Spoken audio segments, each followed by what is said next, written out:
Hello everyone, welcome back to Major Hi-Fi. Today we're going to be talking about a headphone that is a long-time favorite. You've probably heard of it. It is Audio-Technica's M50X. This is a long-time beloved headphone of producers, engineers, things like that.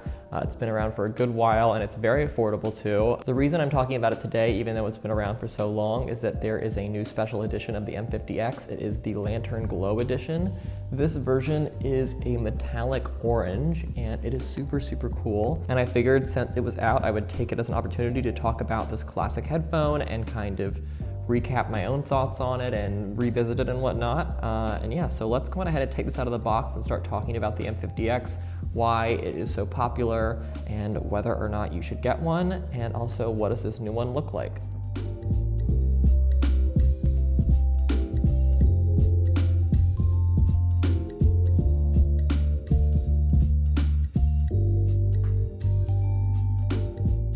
So I actually own a pair of these, not a shocker I suppose. I bought them in I think 2015, so they've stood about 6 years of wear and tear. I will show you these ones first of all. Here are the beautiful, shiny, new Lantern Glow Orange M50X. For comparison, here are my 6-year-old M50X. They are shedding all of this sort of whatever pleather material. The ear pads have totally shed all of their coating. They're like super flattened and kind of like have lost all of their plushness. It's pretty gross actually. But these still work, they're still kicking. I have dropped these, done all kinds of things by accident to them that I would not recommend, and I will certainly not be testing out on this new pair. They are literally shedding little bits, if you can see, like of their material. When I put them on, I'm like covered in little flecks of black. I'm not sure if the new ones still do that after 5 years of use. It's totally not the end of the world. I'm honestly impressed they still work, that they've lasted this long.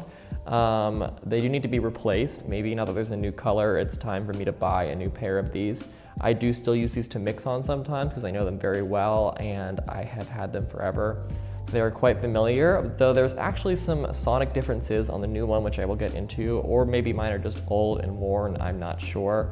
But it seemed to me that the new ones have gotten some slight retuning that I am a fan of, and I'll tell you why. But yeah, these are my gross beat up pair of M50Xs, and I have never replaced them, I'm not sure why, but they have really done me well over the years, and I bought them for $150, so pretty happy about that. This new pair runs for $169, so a little bit more money, I guess, for the orange color. The other ones still run for $149, but this one is just a little bit of a price bump. Accessory-wise, it's all the same stuff you get with the other models, as the same ones that I got when I bought mine 6 years ago. You get a carrying case, and then inside of here we've got 3 different cables. The sort of classic curled cord here. This is probably the go-to, it's the longest, it's the most durable. Then we've got this normal sort of uncoiled cable, very run-of-the-mill, it's plenty long. And then finally, we have this extra short one. I'm honestly not totally sure the use of this. Maybe it's just if you wanna not have as much extra cable around, you can just hook this up to your laptop or your phone if you're gonna be right next to it and not moving. I have really never used this unless I've lost the other ones and I can't find them, but it does serve a purpose, I suppose. And then just this nice case, it's sort of a drawstring bag. It's nothing special, but it gets the job done. And it protects your headphones. These do fold up, which I will show you, as many headphones do, especially in this kind of durable, portable, class of headphones.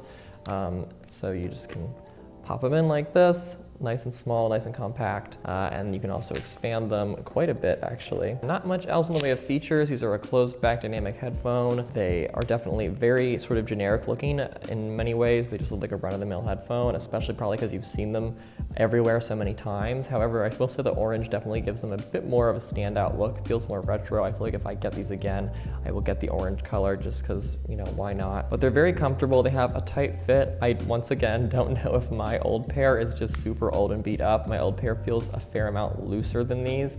Probably has to do with the wear and tear. These ones definitely have a bit more of a grip around my head and I do have to expand them a bit more. It's nothing crazy, nothing to write home about, but it is comfortable. The ear pads are very cushioned and nice. They're not the deepest ear pads ever, but you know, you're not gonna get like an uncomfortable sensation of your ears rubbing up against the drivers or anything because there's a nice foam padding here. Once again, these are all pretty standard features. We have a nice sort of semi-plush headband too. These are just made of like plastic and I think some sort of leather material, but it works, it gets the job done. And they definitely do look, I feel like, a little bit more than 150, and they sound well above it for sure, at least in my opinion. So speaking of that, let's go ahead and talk about how these sound. So while I have listened to these headphones all the time, I did still spend a fair amount of time listening to this new pair to just gauge any differences and give them a bit more of a critical listen. Normally I'm pretty passively just putting these on for a quick this or that, anything convenient, especially if I'm traveling or something like that. So basically the M50X is pretty much aimed as a producer, engineer, kind of music creation type of headphone, reference headphone, if you will. But it can definitely be used for casual listening. I certainly have used mine for lots of casual listening, as have many friends I've lent them to and stuff like that. They're a great sounding headphone. So they have a nice beefed up, really punchy bass response. These are not for the faint of bass. If you want good low end, these are a great headphone to use. They certainly knock it out of the park on that front. That is one area where this new one felt different from the old version. Once again, I don't know what's due to just mine being really old, but I do feel like they've remained pretty much the same over the years. Nothing blown out or anything like that, so not much would change really. This newer one that I was using definitely has a much stronger low-end response than the old one I have, and I liked that because I found that my pair of M50Xs has a bit more of a subdued sub-range, and that meant that I often sort of subconsciously ended up boosting the sub-range in my mixes a lot because I wanted that nice, you know, full warm sound. And then when I would bounce them and listen to them on other headphones or speakers, they would have way too much low end. They'd be muddy because it wasn't picking up those frequencies down there that were getting muddied up.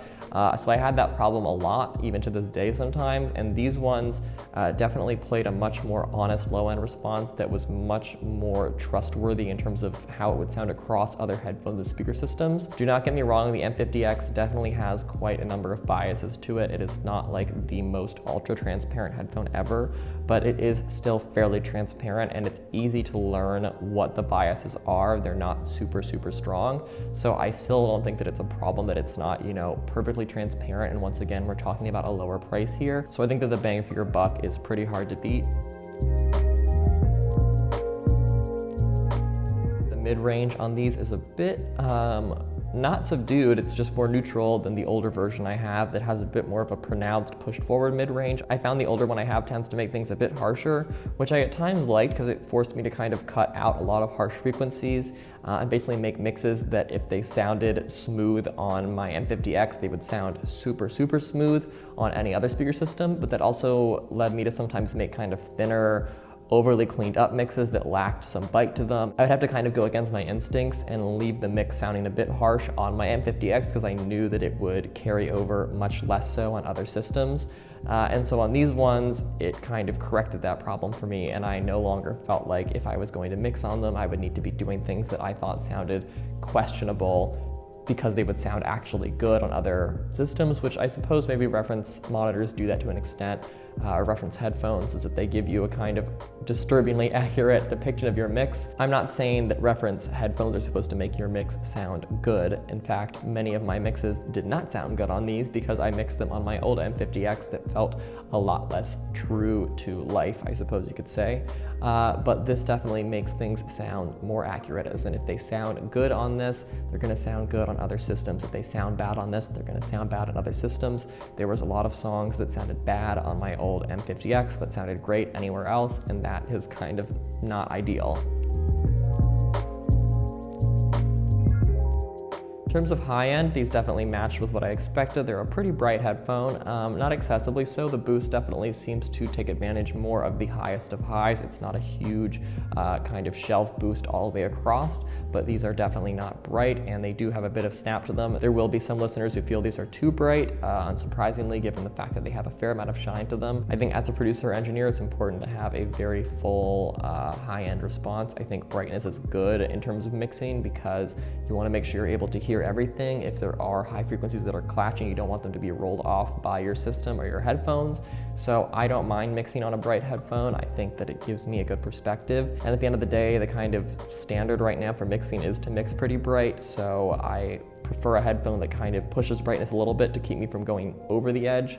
In terms of the fact that if I make something that sounds super bright on these, it will often sound a little bit more laid back on other systems because these are pushing the brightness a bit, and that, to me, it keeps me from overdoing it.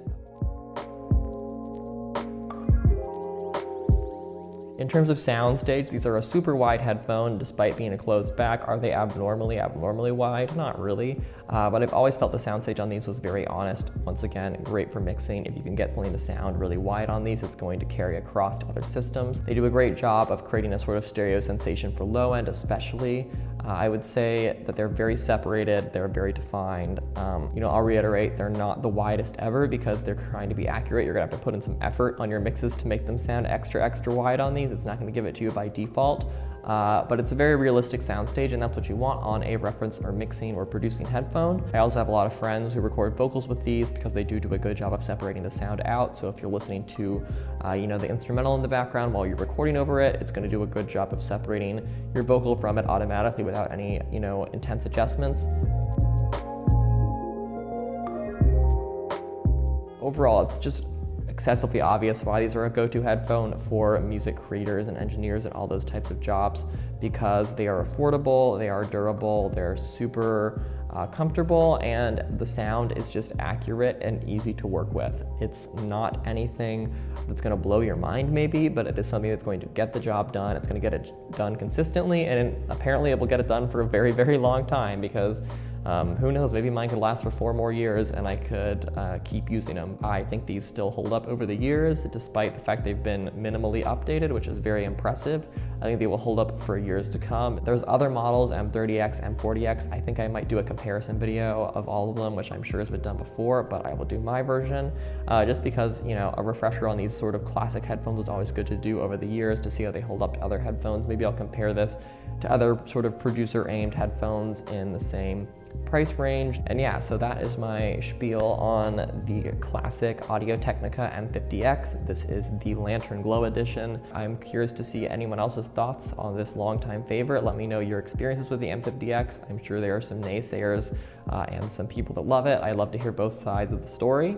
And I will be back very soon with some more videos and reviews and all those things. And until next time, happy listening.